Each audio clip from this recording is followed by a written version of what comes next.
Gujarat anti terrorist squad और Faridabad special task force यानी कि एसटीएफ ने संयुक्त ऑपरेशन से आतंकी कनेक्शन के संदेह में एक युवक को गिरफ्तार किया है। आरोपी की पहचान अब्दुल रहमान पुत्र अबू बकर के रूप में हुई है। वो उत्तर प्रदेश के फैजाबाद अयोध्या का निवासी है। संदिग्ध को फरीदाबाद से गिरफ्तार किया गया, जहां वो आतंकी साजिश को अंजाम देने की तैयारी में था। उसके पास से 2 हैंड ग्रेनेड भी बरामद किए गए हैं, जिन्हें सुरक्षा एजेंसियों ने तुरंत निष्क्रिय करवा दिया है।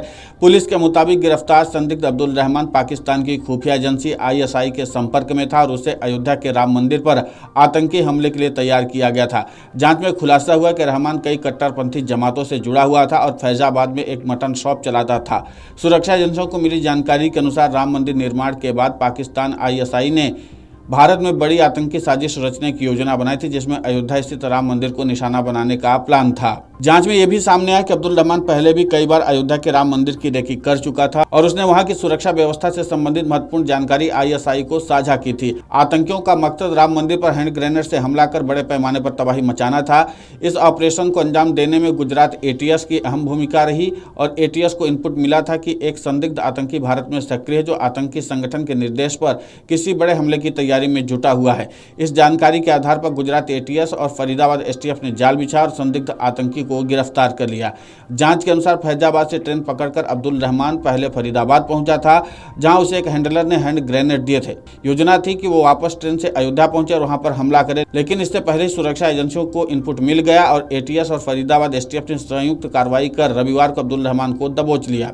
अब्दुल रहमान से फिलहाल हरियाणा पुलिस और केंद्रीय एजेंसियां गहन पूछताछ करें। उसके मोबाइल और अन्य बरामद सामग्रियों की जांच की जा रही, ताकि उसके बाकी नेटवर्क का पता लगाया जा सके। सुरक्षा एजेंसियां अब ये भी खंगाल हैं कि इस साजिश में और कौन कौन लोग शामिल थे और क्या कोई स्थानीय मददगार भी इसमें शामिल था। सुरक्षा एजेंसियों के सूत्रों के अनुसार अब्दुल रहमान आईएसआई के आईएसकेपी यानी कि Islamic State Khorasan province module से जुड़ा हुआ था। माना जा रहा है कि इस मॉड्यूल में अब्दुल के अलावा और भी लोग शामिल हो सकते हैं, जिनकी तलाश की जा रही। सेंट्रल एजेंसियों के सूत्रों ने बताया कि अब्दुल रहमान के पास से जो हैंड ग्रेनेड बरामद हुआ है, उसमें किसी कंपनी या देश का मार्क नहीं लगा हुआ था।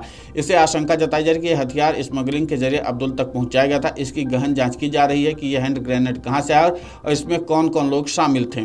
इस गिरफ्तारी के बाद अयोध्या समेत देश भर के संवेदनशील धार्मिक स्थलों की सुरक्षा को और अधिक कड़ी कर दी गई है। सुरक्षा एजेंसियों ने भी साफ किया कि आतंकियों के मंसूबों को किसी भी कीमत पर सफल नहीं होने दिया जाएगा और इस पूरे नेटवर्क का जल्द ही भंडाफोड़ किया जाएगा। जाहिर सी बात है, सुरक्षा एजेंसियों को एक अहम जानकारी लगी, जिसके नाते से इस खतरनाक आतंकी को गिरफ्तार कर लिया गया है। लेकिन अभी और अहम जानकारी और कड़ी जुड़ना बाकी है, क्योंकि अभी इसके साथ और कौन कौन लोग शामिल थे जिनका इस आतंकी हमले में प्लान बना हुआ था या उसमें सक्रियता थी, उसकी जानकारी अब पुलिस और एजेंसियां जो हैं वो जुटाने की कोशिश कर रही हैं। और जाहिर सी बात है कि अब एजेंसियां और गहनता से जब पूछताछ और जांच करेंगी तो कई और अहम नाम के खुलासे हो सकते हैं। फिलहाल इसी को गिरफ्तार करके कड़ाई से पूछताछ की जा रही है और इसने अब तक जो कुछ बताया है वो सब कुछ सामने है। लेकिन इतना तो तय है कि इस आतंकी से जुड़े और भी अहम जानकारी यानी बाकी है और लगातार पूछताछ की जा रही है। खासकर इस हैंड ग्रेनेड को लेकर के पुलिस और एजेंसियां लगातार जांच करें, क्योंकि इस हैंड ग्रेनेड में किसी भी देश का मार्क नहीं लगा हुआ है। तो इसके नाते से सुरक्षा एजेंसियां और पुलिस के कान खड़े हो गए हैं कि कहीं इसको स्मगलिंग करके लाया गया था या फिर यहीं पर बनाया गया था। कई अहम पहलुओं की जांच अभी होनी बाकी है। Video desk amarujara.com। अगर आप ये वीडियो YouTube पर देख रहे हैं तो हमारे चैनल को सब्सक्राइब कर बेल आइकन दबाएं और Facebook पर देख रहे हैं तो हमारे पेज को लाइक करें। 8 मिलियन प्लस सब्सक्राइबर, आपके इस भरोसे के लिए बहुत धन्यवाद। अगर आप ये वीडियो YouTube पर देख रहे हैं तो हमारे चैनल को सब्सक्राइब कर बेल आइकन दबाएं और Facebook पर देख रहे हैं तो हमारे पेज को लाइक करें। 8 मिलियन प्लस सब्सक्राइबर, आपके इस भरोसे के लिए बहुत धन्यवाद।